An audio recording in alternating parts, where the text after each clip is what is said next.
narito na naman tayo para sa isang napaka-sweet at nakakakilig na love story nila Kalingap Edu at Ate Viancy. Tulad mo ay aking makilala. Para sa pagpapatuloy ng ating love story ay ito na naman ang kanilang encounter ng dalawang magka-love team na ito na si Ate Viancy at Kalingap Edu, dahil ito nga ang kanilang muling pagkikita after ng engrandeng party ni Ate Viancy, at ito ay makikita rin ninyo sa ating nakaraang upload. Sa kanilang pagkikita naman ngayon ay nagkamustahan lamang sila ng mga nangyayari sa kanilang mga buhay. At si Ate Viancy nga ay nabisi sa kanyang mga schoolworks at talagang pinagpursigihan niya ang kanyang pag-aaral. Sa kabilang banda naman, si Kalingap Edu ay naging busy din naman sa kanyang mga beneficiaries at mga pag-i-scout nila. Ang nais ko lang. Hindi ko alam kasi kung gising pa ako nun eh. Ay. Hindi niyo po pala yung nakakalimutan. Ha? Hindi ko makakalimutan. Siyempre nakakagulat eh. Tapos doon pa sinabi. Ang lakas ng loob mo. Lakas ng loob mo talaga. Doon ka pa talaga. Pero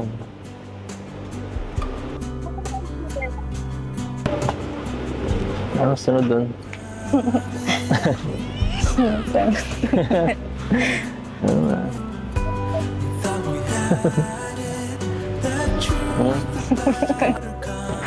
Anong? Tinatawanan mo lang ako. Pinagluloko mo yata ako eh.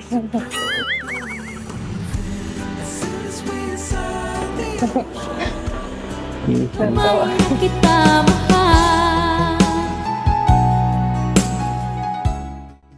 Nakakatuwa ang kanilang pagre-reminisce sa mga sinabi ni Ate Viancy sa kanyang debut, dahil noong nagkaroon nga ng message na last part noong birthday ni Ate Viancy ay inamin ni Ate Viancy na may crush siya kay Kalingap Edu, at ito ay inamin pa niya sa harap ng maraming tao, at ito ay mapapanood ninyo sa ating mga nakaraang video.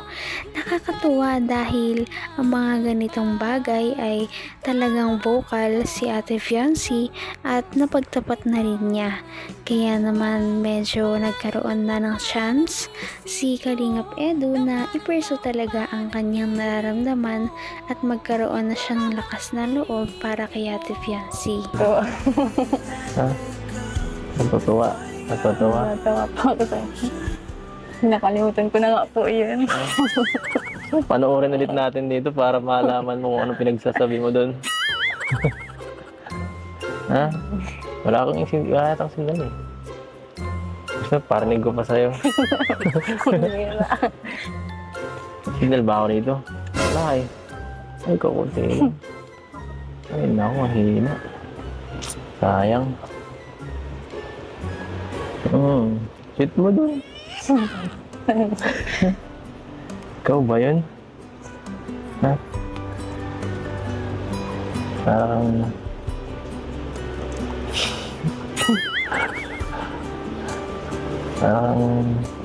pero ano, grabe. Sobrang ganda mo dun. Hindi ko naman akalain na hindi ko rin inaasahan. Totoo nga naman ang sinabi ni Kalingap Edu kay Ate Viancy, dahil nung kanyang birthday ay talagang sobrang ganda niya.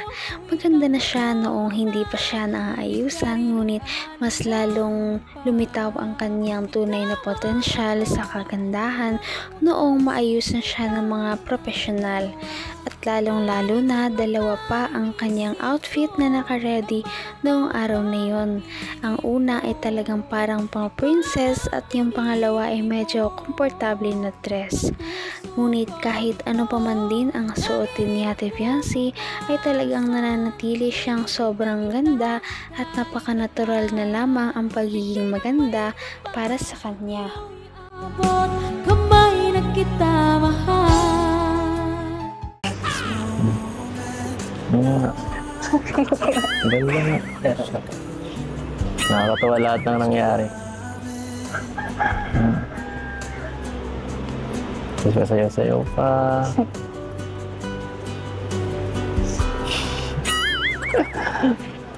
Bakanta-kanta pa. Yung topic na po. Bakit iniiwasan mo? Anong problema? Ba't di ka makatingin? Mawala na si Viancy. Oo. Radyo ng kausap mo. Nandito. Ano nangyari sa'yo? Ba't namumula? Namumula. Init po. Mainit.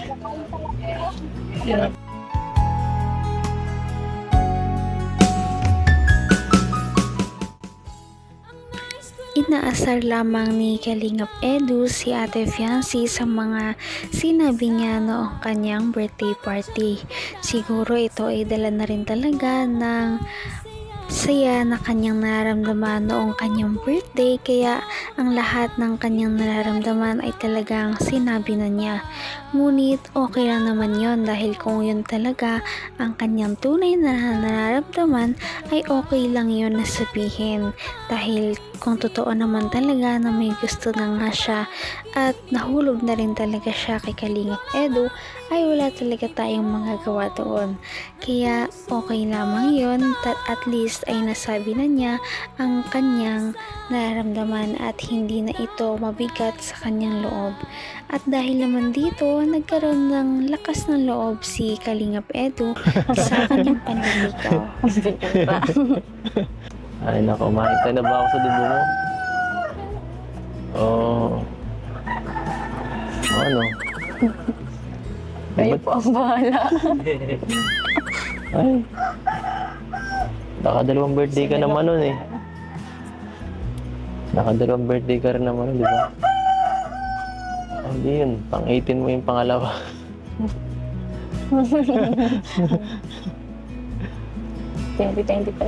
Ha? Alam mo, okay naman na yun eh. Kahit di nasa dibo mo.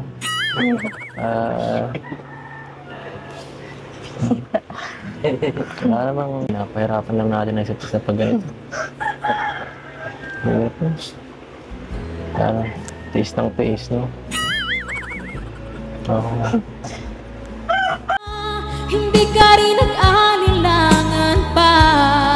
Ikaw ang Kahit hindi pa formal ang pagsasabi ni Kalingap Edu na liligawan niya si Ate Fiancy, ay parang ito rin naman ang lumalabas na ginagawa na ngayon ni Kalingap Edu, dahil bawal pa si Ate Fiancy na pumasok sa isang relationship, bawal pa siya magpaligaw. Ngayon ay hindi niya muna ito sinasabi, ngunit alam naman natin na nag-start na siya magpakita ng interes at pag-aalala sa dalaga. Kaya naman konti na lamang ang ating hahantayin, dahil malapit na rin naman ang debut ni Ate Fiancy. Kaya konting tiis na lamang sa kanyang mga supporters at fans, ay lalayag na rin ang kanilang ship, at ito ay ating haabangan. Napaka-sweet talaga nila at napakabait ng tambalang ito, kaya maraming sumusuporta. Kaya naman, sana ipatuloy natin silang suportahan at mahalin si Viancy, si Kalingap Edu at ang Kalingap team.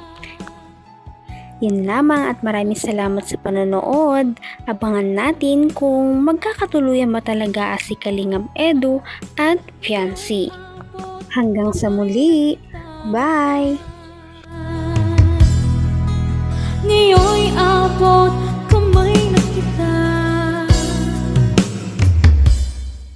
Mahal